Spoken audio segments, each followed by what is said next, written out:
Good Morning Business, le grand entretien.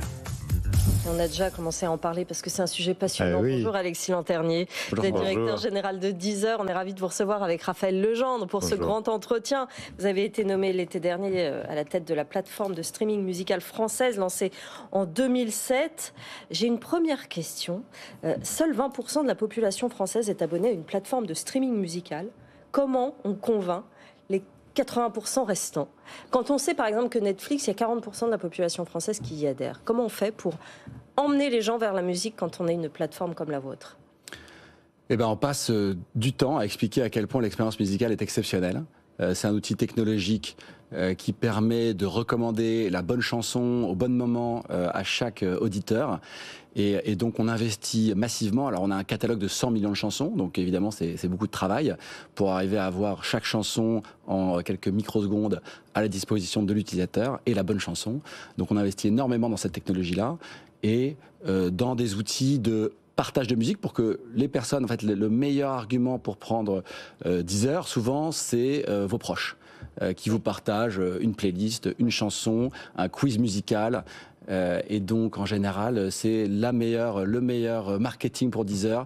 C'est nos utilisateurs qui ont une forte appétence pour leurs produits. Ils passent en moyenne plus d'une fois par jour, ils vont ouvrir leur app pour écouter de la musique.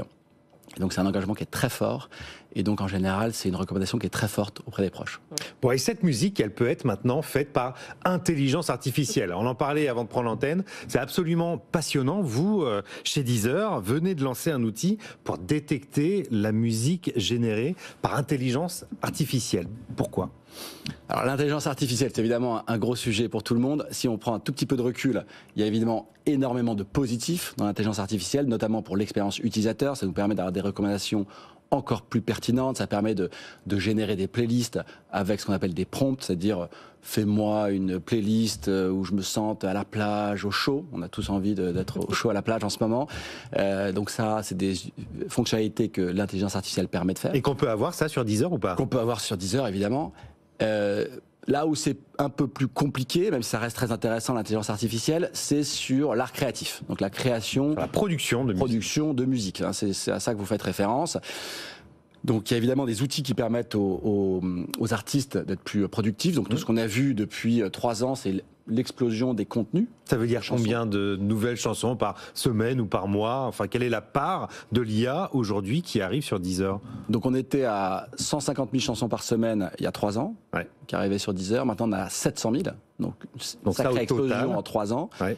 Et là-dedans, on en identifie, à travers un outil qu'on a développé cette année, 10%, donc 70 000 chaque semaine, qui sont 100% générées par IA. C'est-à-dire qu'elles viennent directement de solutions comme Ouyo, qui permet, juste avec un prompt, de générer une chanson.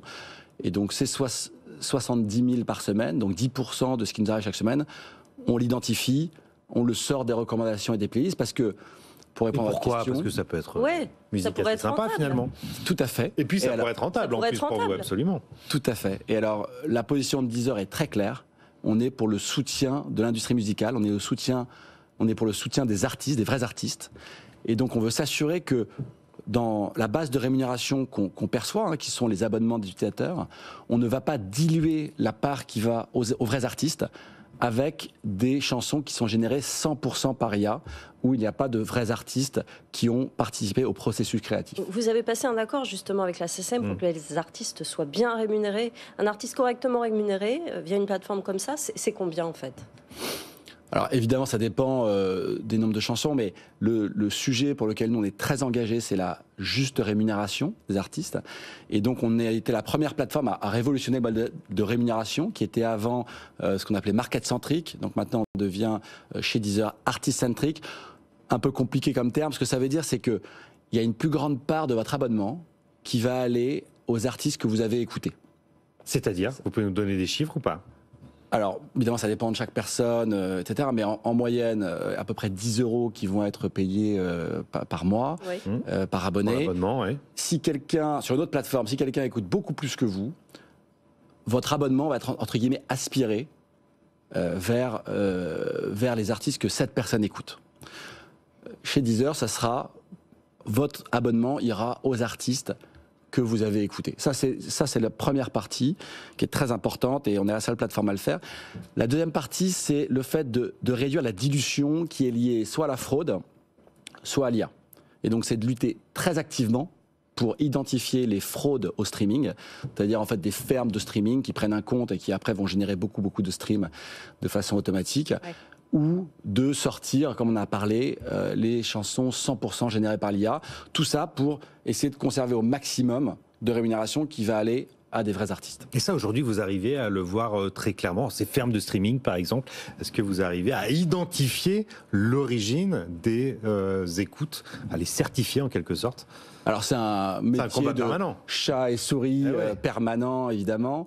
On arrive à identifier en moyenne 7% de nos streams comme 7%. Étant fraude, ce qui est largement supérieur à toutes les autres plateformes de streaming, ce qui montre l'engagement de Deezer pour identifier cela. Après, c'est effectivement une lutte constante. On a mis en place des systèmes de rémunération pour favoriser les vrais artistes, c'est-à-dire un artiste qui a au moins 500 écouteurs uniques, différents. Ça, c'est un bon indicateur que ce n'est pas une fraude. Ou bien une chanson qui est recherchée par un utilisateur de façon active. A priori aussi, c'est une vraie chanson. Et donc, tous ces streams-là, toutes ces chansons-là sont comptées double dans la rémunération des artistes. Mais ça veut dire qu'aujourd'hui, on peut trouver des boucles où, à la limite, une même personne peut créer sans aucun talent artistique une chanson, la placer sur une plateforme et envoyer derrière des centaines, des milliers, des dizaines de milliers d'écoutes artificiellement pour produire de la valeur, pour récupérer de l'argent. Exactement, donc il y a eu un procès, quelqu'un qui allait en prison il y a 2-3 mois aux États-Unis pour ça, qui avait réussi à retirer plus de 10 millions de dollars quand même avec des techniques dont vous parlez. Donc c'est pour ça que nous on est extrêmement engagés là-dessus. Deezer, encore une fois, pour l'industrie musicale, a besoin de lutter pour activement identifier ces problèmes-là et les résoudre. Vous allez vous annoncer qu'en 2025, ce sera l'année de la rentabilité. Deezer a été lancé en 2007. Comment se fait-il qu'on atteigne la rentabilité que 18 ans plus tard? Et qu'est-ce qui va faire que cette rentabilité sera générée cette année? Alors, Deezer a investi pendant toutes ces années pour s'assurer, encore une fois, une technologie de pointe. Deezer, c'est une application qui est mieux ratée dans les App Store que les autres. Il y a vraiment une qualité technologique exceptionnelle, donc ça a été beaucoup d'investissement. Comme vous le disiez au début, il fallait expliquer aux gens l'intérêt, donc il y a eu beaucoup de marketing aussi, donc c'est ça qui explique tous les investissements qui ont été faits ces dernières années, avec aujourd'hui la volonté donc de prendre en main le contrôle de son avenir et donc de devenir rentable pour pouvoir continuer à investir de façon plus indépendante dans le futur de l'expérience musicale. Et donc ça, c'est évidemment l'optimisation des coûts, des dépenses, du marketing pour se focaliser sur l'expérience musicale et s'assurer qu'en fait, notre meilleur marketing, ça soit toujours l'utilisateur qui utilise Deezer et qui en parle à ses proches. Et des bénéfices pour la première fois en 2025 a priori, c'est ce que vous avez annoncé, et des partenariats aussi. Vous avez multiplié les partenariats en cette fin d'année 2024 notamment. Est-ce que vous pouvez nous donner quelques exemples et en quoi consistent ces partenariats? Alors les partenariats chez Deezer, ça a toujours été très important. Deezer est une entreprise qui a toujours voulu faire découvrir la musique à travers sa plateforme, mais aussi à travers les plateformes de partenaires, et donc qui s'associe à des grandes marques comme RTL en Allemagne, qui est une marque plutôt de vidéos en ligne, et qui associe la musique maintenant avec Deezer, avec des marques comme Sonos, qui était une entreprise qui fait des produits d'écoute de musique et qui maintenant a une radio Sonos qui est faite par Deezer. Donc des partenaires comme ça, en marque blanche souvent, pour permettre à encore plus de gens de profiter de la technologie de Deezer pour l'écoute musicale. Une dernière question, vous dites que vous allez sortir les contenus générés 100% par IA, mais est-ce que vous, l'IA, vous en servez, l'innovation purement pour le développement de la plateforme? On va être dans le sommet de l'IA la semaine prochaine. Est-ce que vous, à titre de fonctionnement, vous travaillez là-dessus pour rendre plus efficiente votre plateforme? Bien sûr, l'IA est un outil formidable. Pour les utilisateurs, comme j'en parlais au début, ça nous permet d'avoir des recos encore plus pertinentes, donc c'est-à-dire des recommandations de chansons en fonction de ce que vous avez aimé, de vous proposer des chansons plus pertinentes. C'est aussi la possibilité d'avoir des fonctionnalités comme la génération de playlists de façon encore plus simple, comme je vous en parlais, à la plage ou bien pour le matin pour me réveiller, etc. Créer des playlists avec un prompt qui génère une playlist pour vous et plein de fonctionnalités à venir qui vont être encore plus excitantes pour nos utilisateurs. Merci beaucoup. Merci Alexis Lanternier, directeur général de Deezer, d'être venu nous voir aujourd'hui dans la matinale de Merci Sandra. Merci.